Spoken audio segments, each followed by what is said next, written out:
நான் சொல்லுகின்ற இந்த 10 பாயிண்ட்டை மனசுல கொள்ளுங்க. 1, வெற்றி பெறும் போது பேச வேண்டாம் என்று சொல்லுங்கள். வெற்றி பெறுகிறானா பேசணும், பேச வேணாம் சொல்லுங்க. அவன் திட்டங்களையும் உங்கள் திட்டங்களையும் குறித்து யாரிடமும் சொல்லாதீர்கள். நிறைவான முடிவுக்காக காத்திருங்கள்.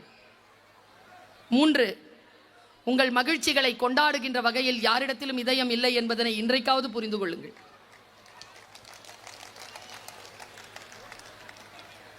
நீங்கள் அனைவரும் எதையெல்லாம் தருகிறீர்களோ மற்றவரிடமிருந்து அதை எதிர்பார்க்காதீர்கள், தரமாட்டார்கள். ஒவ்வொரு நாள் கண் விழிக்கும் பொழுதும் நேற்றைய விட இன்றைக்கு சிறந்த வேலை ஒன்று இருப்பதாக கருதி கொள்ளுங்கள்.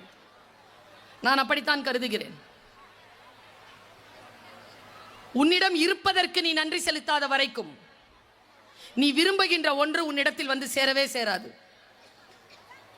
நான் இறைவனிடத்தில் இதை எப்பொழுதும் எதையும் கேட்பதே இல்லை, இப்பொழுதெல்லாம் கேட்பதே இல்லை. நான் என் பிரார்த்தனை என்ன தெரியுமா? வல்ல இறைவன் மீது ஆணையாக சொல்லுகிறேன், யார் மீதும் ஆணையிடாதிருங்கள் என்கிறான் அவன். அவனிடத்தில் மன்னிப்பு கேட்டுக்கொண்டு இதை சொல்லுகிறேன். இறைவனிடத்தில் நான் எதையுமே கேட்பதில்லை. ஏன் தெரியுமா? ஒரே பிரார்த்தனை தான் எனக்கு, நீ கொடுத்ததற்கே நன்றி சொல்ல முடியவில்லை, இன்னும் அடுத்தடுத்து கேட்பதற்கு அஞ்சுதே என் நெஞ்சம். உயர்வுகளை அவன் தருகிறான். நீங்கள் உறுதியாக செயல்படுங்கள். எது உங்களிடத்தில் இருக்கிறதோ அதன் மீது மரியாதையாக இருங்கள், அதற்கு நன்றியுடையவர்களாக இருங்கள். உங்களுக்கு மேலும் மேலுமாக விஷயங்கள் வந்து சேரும். இது பிரபஞ்சத்தின் ரகசியம். சில நேரங்களில் நீங்கள் எதை மிகவும் விரும்புகிறீர்களோ அதை உங்களை விட்டு கடந்து போக அனுமதியுங்கள். அனுமதிக்கவே மாட்டேன் என்கிறோம் நாம், அனுமதியுங்கள். ஏன் தெரியுமா? இயற்கை சில காரணங்களினால் மனிதர்களை உங்கள் வாழ்வுடன் சேர்க்கிறது, அதைவிட சிறப்பான காரணங்களினால் அவர்களை உங்களை விட்டு விலக்குகிறது. இதில் மட்டும் கவனம் கொள்ளுங்கள்.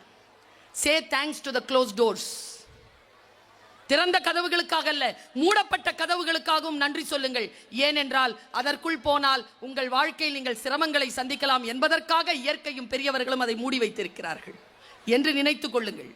விலையை பற்றி கவலைப்படாமல் பொருட்களை வாங்க விரும்பினால் கடிகாரத்தை பற்றி கவலைப்படாமல் பணி செய்ய ஆரம்பியுங்கள். விலை பற்றி கவலையே படாமல் உங்களால் பொருட்களை வாங்குவதற்கான உயர்வு உங்களுக்கு வந்து சேரும்.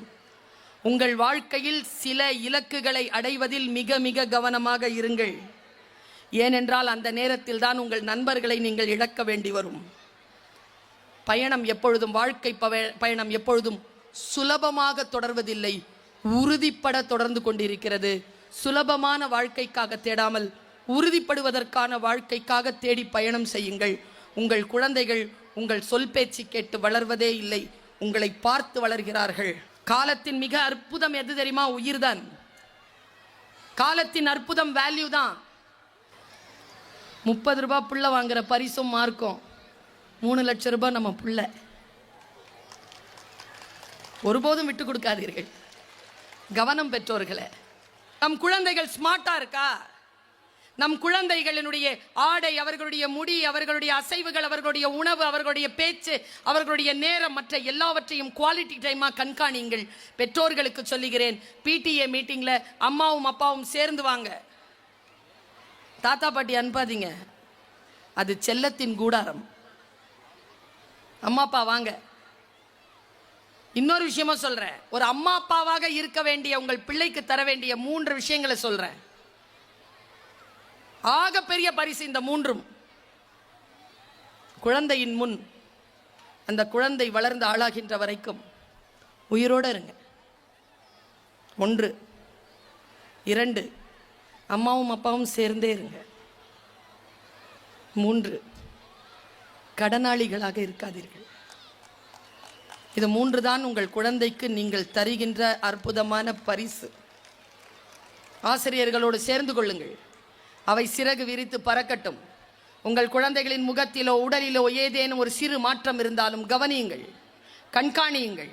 இன்றைக்கு கண்காணிப்பது மிக மிக முக்கியம். தியாகம் செய்யாமல் உங்கள் குழந்தைகளை நீங்கள் வளர்த்தெடுக்க முடியாது.